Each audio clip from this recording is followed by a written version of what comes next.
رئيس عصابة وجماعة أشرار برتبة وزير سابق للطاقة، هي التفاصيل المثيرة في ملف الفساد الذي يحمل إخراج شكيب خليل وزمرته، حيث كشفت وثائق حصرية صادرة عن القضاء السويسري تحصل عليها تلفزيون النهار عن حقائق مثيرة تتعلق بسير التحقيقات الجارية بخصوص ملف سوناتراك 2 ومساعي العدالة الجزائرية الرامية لتقديم وزير الطاقة الأسبق شكيب خليل وعدد من أقربائه للمحاكمة.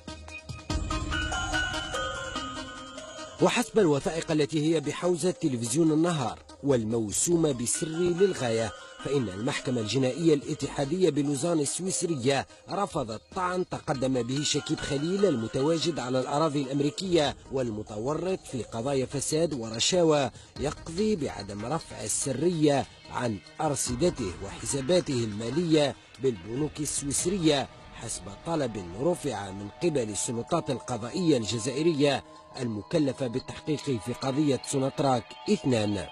شكيب خليل الذي يعد أحد أباطرة الفساد بعد أن حول سوناتراك إلى ما يشبه الملكية الخاصة والمتابع من قبل القضاء الجزائري والإيطالي، والذي صدرت بحقه إنابات قضائية وأمر بالتوقيف صادر عن مجلس قضاء الجزائر أواخر شهر أوت 2013، حاول عبر محاميه نقض إجراء سمح فيما بعد للسلطات الجزائرية بالاطلاع على أرصدته المالية وحساباته بالبنوك السويسرية والتي تجاوزت قيمتها 200 مليون يورو والمتأتية من تعاملات مشبوهة مع سايبام وإيني حسب الوثائق التي يمتلكها تلفزيون النهار.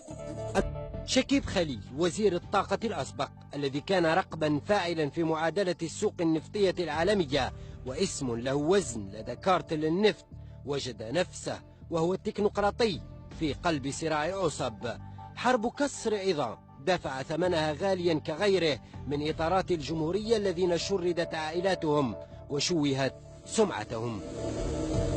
ولأنه أحد رجالات ثقة الرئيس بوتفليقة، شكيب خليل حطم بأياد